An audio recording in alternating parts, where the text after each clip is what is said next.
যুৱক যুৱতীক হিচাপ কৰি কোনোৱে ক'ব নোৱাৰে 1 পইচা দুৰ্নীতি হোৱা বুলি। ঘৰত শুই থাকোঁতে ৰিজাল্ট আহিছে। কংগ্ৰেছৰ চৰকাৰ দিনত বাইটো গেট হোৱা নাছিলে, যে 2টা চাৰ্ট কিনিলে এটা ফ্ৰী পায় বিহুৰ সময়ত, পায় নাপায়? আৰু তেওঁলোকে চাকৰি বিক্ৰী কৰিছিল, গম পায়? সেইকাৰণে আজি জনগণে কংগ্ৰেছক বিদায় দিছে আৰু মুখ্যমন্ত্ৰী মহোদয় ঘোষণা কৰিছে, মই হিচাপ কৰি 1 লাখ যুৱক যুৱতীক চাকৰি দিম। কোনো ক'ব নোৱাৰে 1 পইচা দি চাকৰি লোৱা হ'ল। আকৌ তেখেতে ঘোষণা কৰিছে এনেদৰে আৰু 50,000 যুৱক যুৱতীক চাকৰি দিব। আৰু যাৰ পৰিয়ালত এইবাৰ চাকৰি নাই তেওঁলোকক ফাৰ্ষ্ট প্ৰায়ৰিটি দিব, এটা হাত চাকৰি দিব। তো এইদৰে আজি চৰকাৰ চলি আছে। এই যে সম্ভৱ হৈছে নৰেন্দ্ৰ মোদী ডাঙৰীয়াৰ কাৰণে হৈছে। সেইকাৰণে ৰাইজ আমি মোদীজীক তৃতীয়বাৰ কাৰণে প্ৰধানমন্ত্ৰী পদত অধিষ্ঠিত কৰিব লাগিব, যে আমাৰ মান সন্মান, আমাৰ স্বাভিমান কোনোবাই যদি দিছে নৰেন্দ্ৰ মোদী ডাঙৰীয়াই দিছে। সেইকাৰণে আজি ৰাইজ হিলদল ভাঙি ওলাইছে। সমগ্ৰ ভাৰতবৰ্ষত এক মোদীময় পৰিৱেশ। সমগ্ৰ অসমত আমি অসমৰ বিভিন্ন প্ৰান্তত গৈছোঁ, যিদৰে ৰাইজ আজি ওলাই আহিছে, যে এটাই কথা সকলোৰে মুখত, মোদীজীক তৃতীয়বাৰৰ কাৰণে প্ৰধানমন্ত্ৰী পদত অধিষ্ঠিত কৰিব। আৰু সেইকাৰণে আমি এইবাৰ বৰপেটা লোকসভা সমষ্টিত আমাৰ জ্যেষ্ঠ নেতা, অসম গণ পৰিষদ জন্মলগ্নৰ পৰা অসম আন্দোলনৰ পৰা কাম কৰি থকা এজন সন্মানীয় ব্যক্তিক আমি এই প্ৰাৰ্থীৰ পৰা প্ৰাৰ্থিত্ব দিছোঁ। আৰু আশা কৰিছোঁ আপোনালোকে সন্মান হিচাপে ফণীভূষণ চৌধুৰী ডাঙৰীয়াক বিপুল ভোটত এই সমষ্টিৰ পৰা নিৰ্বাচিত কৰা। আৰু আজি কৈছোঁ তো 100% বিজয় হৈ গৈছে। তেতিয়া মোৰ অকণমান বেয়া লাগিছে। আজি আমি দুয়োটা একেলগে বহিছিলোঁ বিধানসভাত।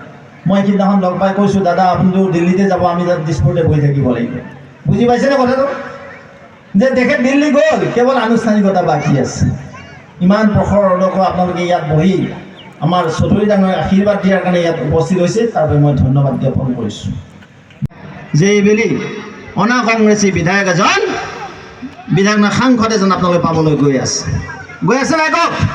কিমান বছৰ ইয়াত কংগ্ৰেছৰ সাংসদ থাকিল। বৰ্ষটো সকলোৰে কাৰণে মংগলময় হওক। এই নৱবৰ্ষতে আমি তৃতীয়বাৰৰ কাৰণে প্ৰধানমন্ত্ৰী পদত নৰেন্দ্ৰ মোদী ডাঙৰীয়াক অধিষ্ঠিত কৰিম। এনেকৈ নিদিয়াৰ কাৰণে এইবেলি কংগ্ৰেছ পুৰণা দুটকা, মই আকৌ কৈছোঁ যে ফুটা বেলুন, ফুটা টায়াৰ, ফুটা টিউব লগ লাগিছে। কংগ্ৰেছক বাই বাই দিছে নাই?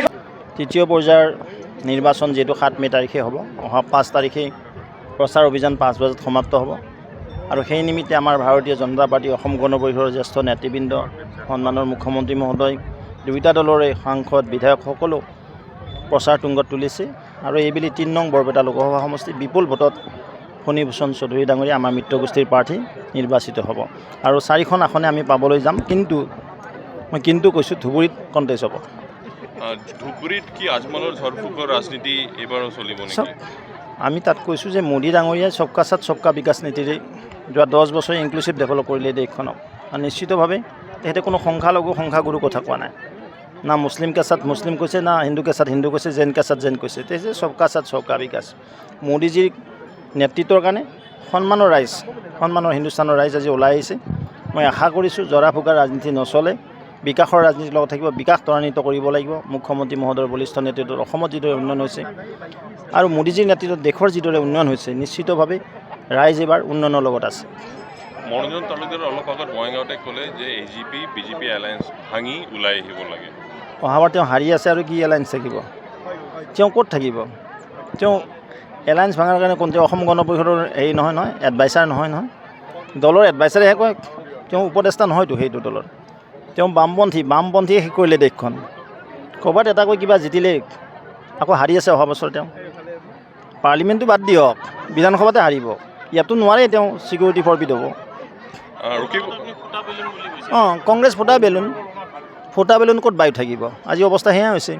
পুৰণা দুটকী নোটত পৰিণত হ'ল, অচল নোটত পৰিণত হৈছে কংগ্ৰেছ দল। কংগ্ৰেছ দলৰ প্ৰতি কোনো জনতাৰ বিশ্বাস নাই।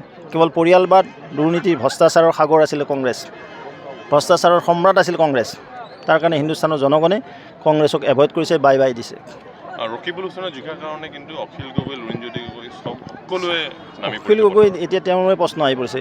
শিৱসাগৰত তেওঁ নিজে হাৰিব। শিৱসাগৰবাসীয়ে আমাৰ মিত্ৰগোষ্ঠীক, ভাৰতীয় জনতা পাৰ্টীক জনাদেশ দিছে। এইবাৰ লোকসভা নিৰ্বাচন শিৱসাগৰত আমাৰ তপন গগৈ ডাঙৰীয়া লিড ল'ব। এটা চ্যালেঞ্জ দিছে যে মুখ্যমন্ত্ৰীয়ে কওক যে ভূপেন গৌৰৱ গগৈ নাইবা লুৰিণ জ্যোতি যদি জিকে তেনেহ'লে মুখ্যমন্ত্ৰী পদত্যাগ কৰিব। কি কৈছে? গৌৰৱ গগৈ নাইবা লুৰিণ জ্যোতি যদি জিকে মুখ্যমন্ত্ৰী পদত্যাগ কৰিব। ভূপেন বৰা চেলেঞ্জ কি প্ৰয়োজন আছে? তেওঁ দলটো ঠিক কৰি ৰাখক বাস্তৱে। তেওঁৰ দলত কিমান মানুহ আহিব নোৱাৰে সেইটো চেলেঞ্জ তেওঁ দিয়ক। সদায় তেওঁ ঠেং দাঙি আছে তেওঁৰ দলৰ মানুহ, ইভন বিধায়কবিলাকো আহিম বুলি কৈ আছে। আগতে নিজৰ দলটো ঠিক কৰক, তাৰপিছত বেলেগ দলৰ কথা ক'ব। অখিল গগৈয়ে কৈছিল যে উজনিৰ পৰা মামাক বিদায় দিলে নামনিৰ পৰা এইবাৰ বিদায় দিব বুলি কৈছে। অখিলৰ নিজৰ বিদায় হৈ গৈছে, তেওঁ ভৰিটো অলপ মাটি নোহোৱা হৈছে। মামাক বিদায় দিয়াৰ কাৰণে কোনোজন জন্ম নাই। মই ক'লোঁ হিমন্ত বিশ্ব শৰ্মা ডাঙৰীয়া নেতা নাই অসমত, যিদৰে মোদীজীক কম্পিট কৰা নেতা নাই ভাৰতবৰ্ষত। অসমতো হিমন্ত বিশ্ব শৰ্মা ডাঙৰীয়া কম্পিট কৰিব পৰা নেতা বিৰোধীত নাই।